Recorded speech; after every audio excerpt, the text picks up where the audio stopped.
हमारे इस प्लैनेट पे 195 कंट्रीज है और इन 195 को गैस पहुंचाने वाली सिर्फ 10 कंट्रीज।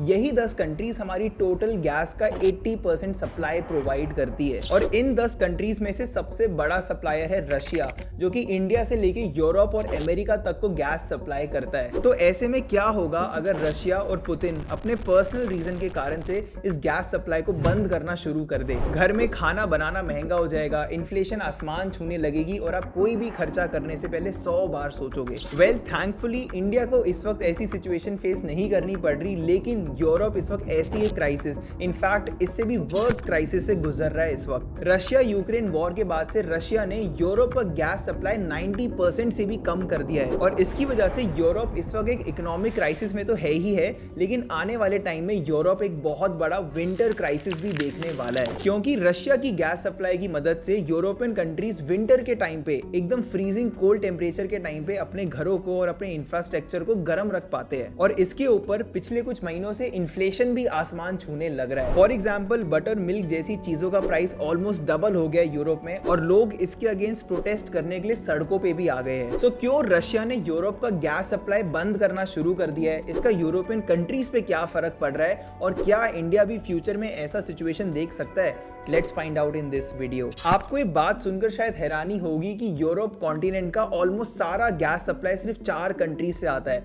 रशिया, अल्जीरिया, नॉर्वे और कतर, और इसमें से भी 43% शेयर यानी कि ऑलमोस्ट आधा रशिया से आता है। चाहे वो इलेक्ट्रिसिटी जनरेट करने के लिए हो या फिर मेजर इंडस्ट्रीज जैसे कि टेक्सटाइल और केमिकल्स के लिए हो, गैस की सप्लाई के बिना यूरोप में रहना एक नाइटमेयर जैसा है।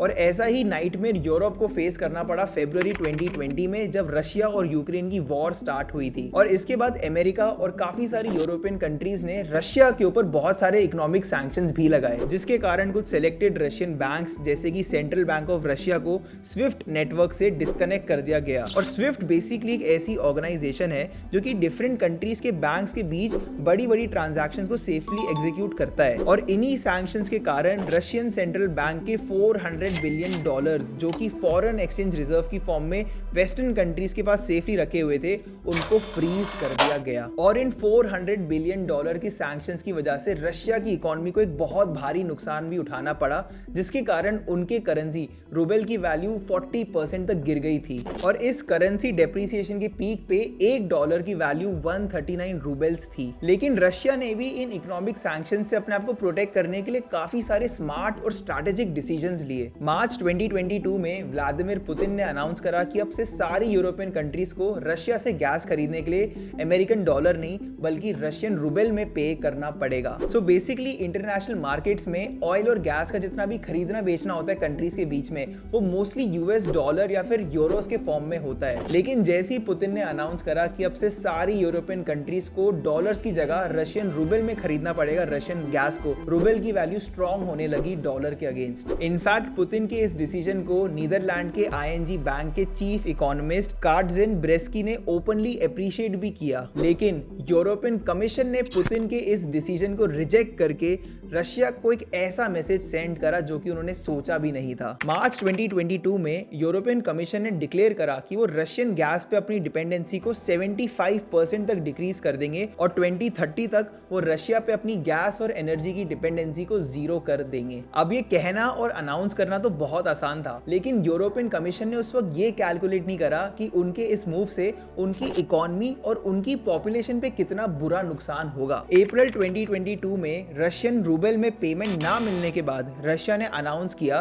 कि वो पोलैंड एंड बल्गेरिया को यामल यूरोप पाइपलाइन से गैस सप्लाई करना बंद कर देंगे। और जल्द ही फिनलैंड का भी गैस सप्लाई बंद कर दिया गया, जो कि हेवीली डिपेंडेंट था रशिया पे अपनी एनर्जी और गैस के लिए। और जैसे जैसे Germany, Italy, France and UK ने भी रशियन करेंसी में पेमेंट देने से मना कर दिया, वैसे वैसे इन कंट्रीज की भी गैस सप्लाई कम होनी शुरू हो गई। और सरप्राइजिंगली ये वही कंट्रीज है जो कि रशिया पे सबसे ज्यादा डिपेंडेंट थी अपने गैस के लिए। अब ये ये बात जरूर है कि इस गैस सप्लाई को कम या बंद करने से रशिया को भी बहुत बड़ा नुकसान उठाना पड़ा, लेकिन इसका जितना बड़ा नुकसान यूरोपियन कंट्रीज को होने वाला था वो आने वाले महीनों में ही पता चला। जून 2022 तक शॉर्टेज ऑफ गैस सप्लाई के कारण गैस के प्राइसेस 33% से भी ज्यादा बढ़ चुके थे और हर मेजर इंडस्ट्री जो कि गैस पे हेवीली डिपेंडेंट है उनके प्रोडक्ट्स के प्राइस भी बढ़ने लगे। बटर, मिल्क पाउडर, चीज, इलेक्ट्रिसिटी, बेकरी बिजनेसेस, ये सारे गैस पे बहुत ही हेवीली डिपेंडेंट है और इन सब के प्राइसेस ऑलमोस्ट डबल हो गए।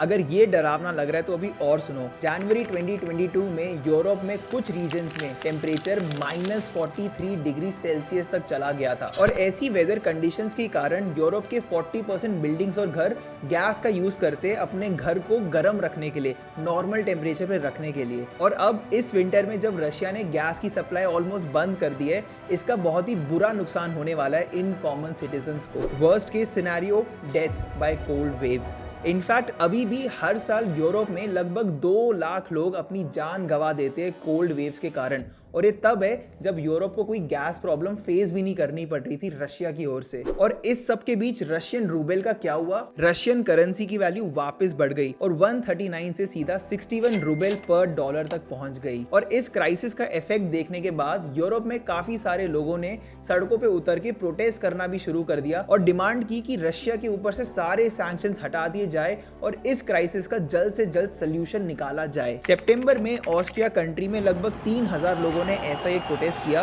और प्राग में अराउंड 70,000 लोगों ने ऐसे प्रोटेस्ट करे। लेकिन इतने सारे प्रोटेस्ट देखने के बाद भी यूरोपियन कंट्रीज रशिया से अपना कॉन्फ्लिक्ट रिजॉल्व करने की जगह अपने ही सिटीजन्स को बोल रही है कि आप कम से कम गैस कंज्यूम करो। और एक नजरिए से देखा जाए तो सिटीजन्स को कम गैस कंज्यूम करना might be a good strategy, लेकिन विंटर्स के टाइम जब टेम्परेचर -40 डिग्री सेल्सियस तक चला जाता है, उस टाइम पे कम गैस कंज्यूम करना will not be a good solution. And although European countries ने ऑल्टरनेटिव्स ढूंढने शुरू कर दिए। जर्मनी ने कतर के साथ एनर्जी सप्लाई का अरेंजमेंट करा है। यूरोपियन यूनियन ने इजिप्ट एंड इजराइल के साथ अग्रीमेंट साइन करा है। बट कुछ जर्मन साइंटिस्ट के मुताबिक 2022 से 2023 में यूरोपियन यूनियन सिर्फ 75% गैस की नीड को फुलफिल कर पाएगा। 25% की कमी रशिया ही पूरी कर सकता है यूरोप की। और इस सब के बीच एक बड़ा सवाल ये आता है कि क्या ऐसी सिचुएशन इंडिया में भी आ सकती है? वेल, अगर हम नंबर्स की बात करें तो इंडिया की टोटल गैस का लगभग 50% सप्लाई गल्फ स्टेट से आता है और इंडिया बहुत ही कम अमाउंट ऑफ गैस और एनर्जी इंपोर्ट करता है रशिया से। लेकिन हमें ये भी याद रखना चाहिए कि इंडिया वर्ल्ड का 4th लार्जेस्ट गैस इंपोर्टर है और जब भी कोई वॉर या इमरजेंसी की सिचुएशन आती है, इसका बहुत ही बुरा इंपैक्ट पड़ सकता है इंडिया की इकोनॉमी पे भी। But the good news is अक्टूबर 2021 में इंडिया ने रशिया के साथ 20 ईयर्स का गैस सप्लाई करने का अग्रीमेंट साइन करा था। तो in the near term at least ऐसा लगता नहीं कि रशियन गैस के कारण इंडिया को कोई प्रॉब्लम आ सकती है। मोर ओवर, इंडिया भी अब गैस को इंपोर्ट करने से ज्यादा फोकस कर रहा है कि हम डोमेस्टिक प्रोडक्शन बढ़ाए गैस का, ताकि हम फॉरेन कंट्रीज पे कम से कम डिपेंडेंट रहे। इनफैक्ट अगस्त 2021 में होम ग्रोन नेचुरल गैस की प्रोडक्शन 20% से भी ज्यादा इंक्रीज हुई थी और इसमें भी मैक्सिमम कंट्रीब्यूशन इंडियन कंपनीज जैसे कि इंडियन ऑयल, ओएनजीसी और रिलायंस पेट्रोलियम का था। इसके अलावा गैस प्रोडक्शन को और भी ज्यादा इंक्रीज करने के लिए इंडिया ने 500 से भी ज्यादा गैस प्रोड्यूस करने वाले वेल्स ड्रिल करवाए हैं और इनकी भी कंप्लीट यूटिलाइजेशन 2023 तक हो जाएगी। लेकिन फिर भी ये बात याद रखना कि हमें गैस और इलेक्ट्रिसिटी को इकोनॉमिकली ही यूज करना चाहिए, ओवर यूज नहीं करना है। और इसी के साथ हम इस वीडियो के एंड में भी आ चुके हैं। मुझे कमेंट सेक्शन में जरूर बताना कि आपको ऐसी फाइनेंस और इकोनॉमिक्स वाली वीडियोस कैसी लग रही है, आप और वीडियोस देखना चाहते हैं नहीं।